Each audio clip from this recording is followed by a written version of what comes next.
Hey everybody, this is Dan from Mechanical Malarkey. Today I'm going to be doing another engine teardown video, this time on a Chevy 1.4 liter.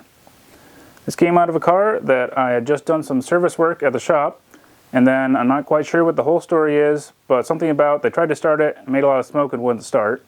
So they got it towed back to the shop, and I found a lot of oil on the back of the engine, so I thought that the valve cover gasket I'd done had been leaking and then that shorted out the starter. So I replaced the valve cover gasket, the starter, and the fuse for the starter. Went to start it, and it just made a big click. Then I finally tried to turn over the engine by hand, and it would not. I could move it about 180 degrees each way. So then I took out the spark plugs, stuck some screwdrivers and extensions down in there so I could see if the pistons were moving when I turned the engine back and forth. And the number one is not moving, so it has a broken connecting rod. So we got a new engine for it, well, used engine. Surprisingly lower mileage than this already low mileage car. This had about 48,000 miles on it. And then I took it out, and when I took it out I noticed there's actually a hole in the back of the block. So obviously this engine is complete junk, and I really want to take it apart just to get that broken connecting rod out. This is only the second engine that I've changed myself, so it's kind of fun to take apart, find out exactly what's wrong. Did I say this is out of a Chevy Cruze? If not, that's what this is from. And for those of you that know these Chevy engines well and know that this oil fill is not what it should be, that's because this is from the replacement engine, which was out of a Buick. So I was going to start at the top end, take off the cover.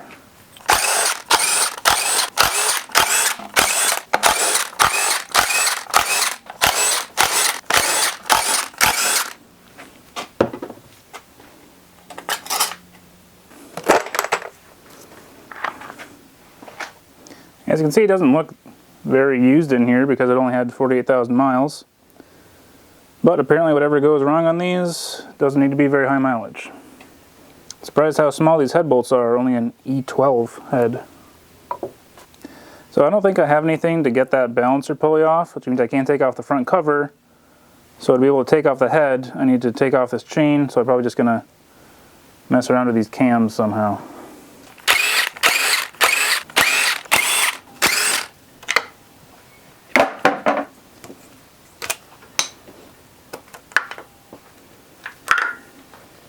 I mean, worst case scenario, I just cut the chain. Very improper, I know, but who said you have to be proper with a broken engine? Yeah, let's do that.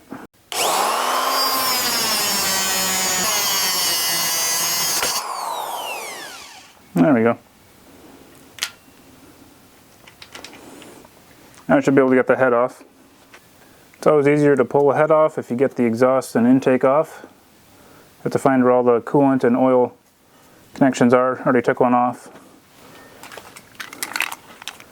Gonna cut this hose because I don't feel like messing with it. Let's go to the junkyard anyway.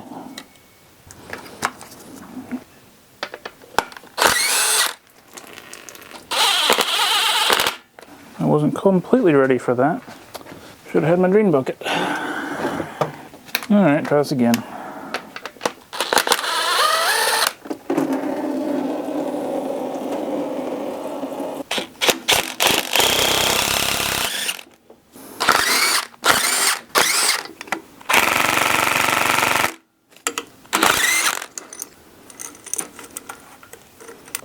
I gotta say, this engine's the first time I've dealt with V-bands, and I'm not a fan. They're not easy to get things on and off of when you can't get them actually on and off of things.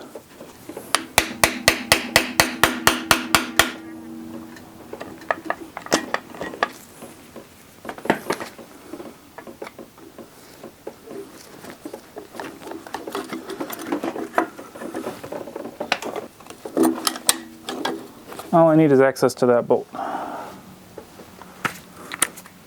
I don't care if this is not how you take a turbo off, or take it apart, or whatever.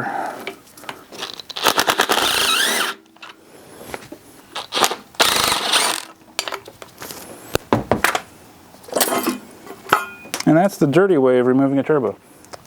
Let's disconnect a few of these things before I move on.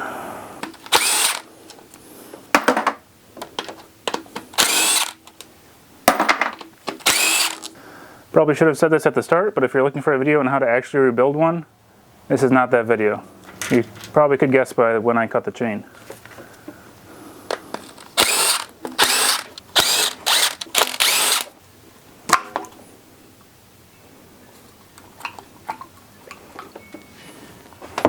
Oh, there is coolant in there. I can hear it.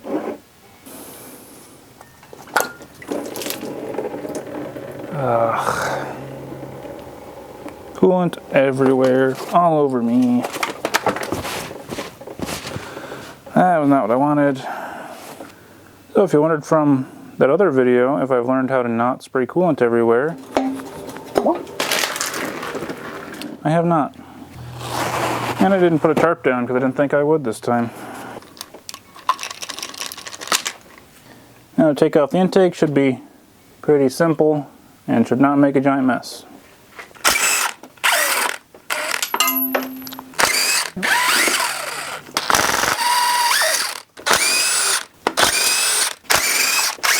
Should be everything. There we go. While we're here on the back side, I should point out, here's the hole.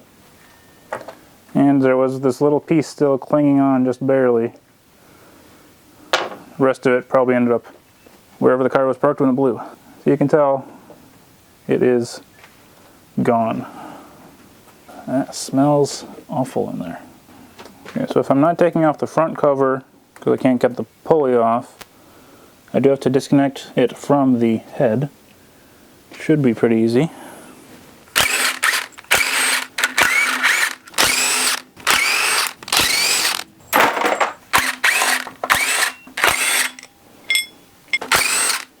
Just to be safe, I'll take this off too, the water pump.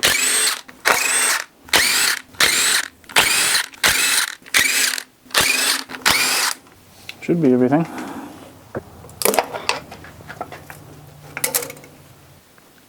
Now to turn the engine on its side so I can easily loosen head bolts. As I tilted the engine on its side here, I heard parts and pieces falling around inside there. I am looking forward to taking off that oil pan.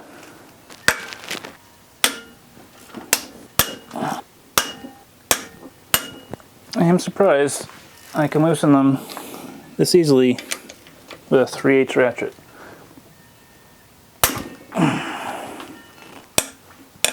Maybe I spoke a little too soon.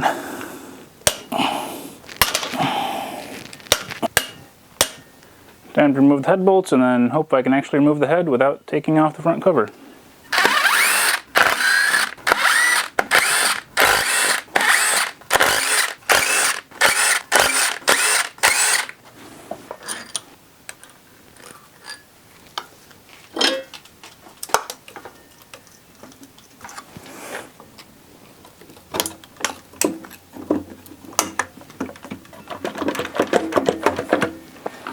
Wants to come.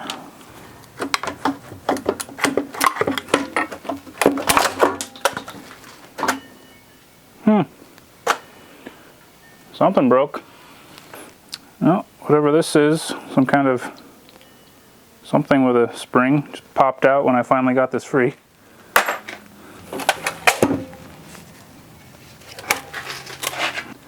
So when I was trying to figure out what was wrong with the engine and I took out the spark plugs, I stuck a borescope down there and I did see that there was some oil that's most noticeable right now in cylinder 1. The other thing you can notice is that the piston is farther down than cylinder 4. They should be even. And it might be hard to tell on video, but it is crooked. It is like that, not straight. Now to take off the pan and try to get that rod out. So usually when I'm taking apart an engine, I flip it over to take off the oil pan, but I know this has debris in there and I'd rather it stay in the oil pan and not just get shoved up into everything else. So I'm going to take it off right side up. Should be pretty easy.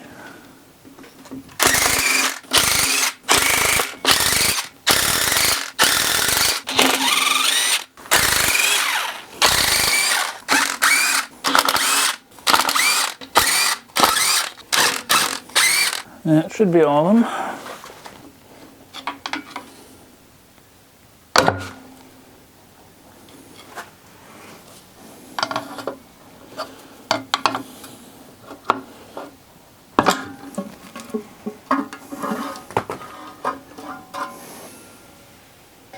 Seeing some carnage. This is in the oil pan. It is the head of, I'm guessing, a connecting rod bolt. There's not really anything else in the pan, which is surprising. But time to turn this over and take it apart.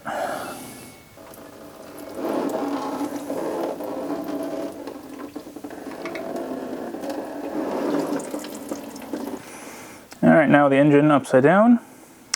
This is the windage tray, and you can tell it has taken a hit from a connecting rod.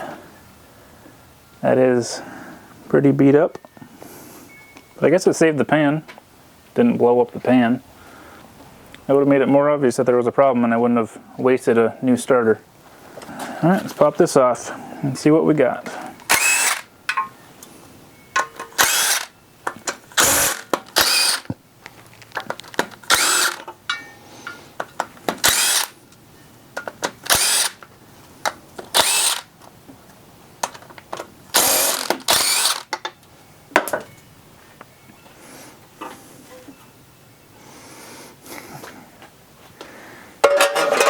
And there we go.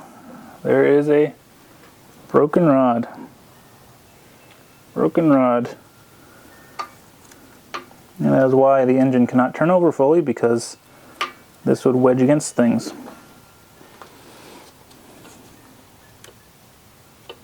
Somehow the bolt broke off of this side of it.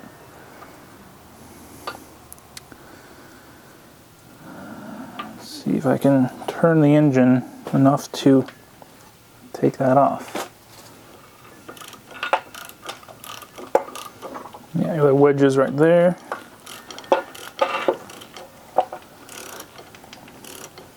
Yeah, so more than 180 degrees. I was able to get I actually got a full 360 there.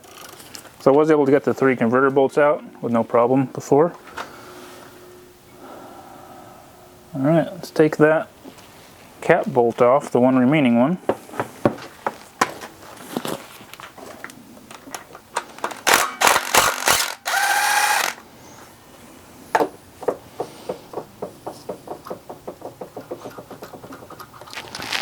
Can I get it off the other side is the question.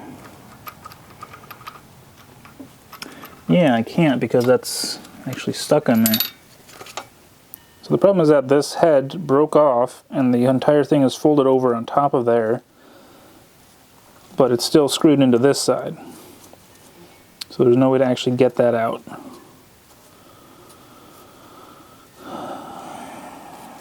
Might have to just slip in there and cut it.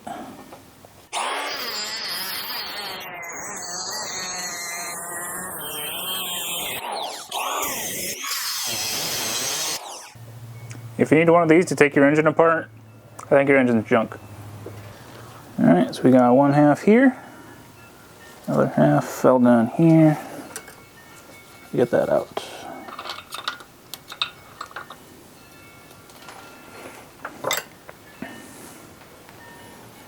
The bearing looks perfectly fine. So it was not an oiling issue or anything. I don't know why, it just exploded. Right. Add that to my collection of interesting things. You can see the rod is actually bent this way. Now to knock out that piston.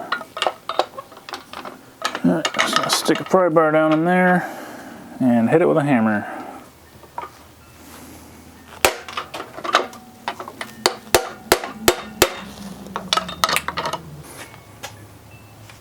There we go.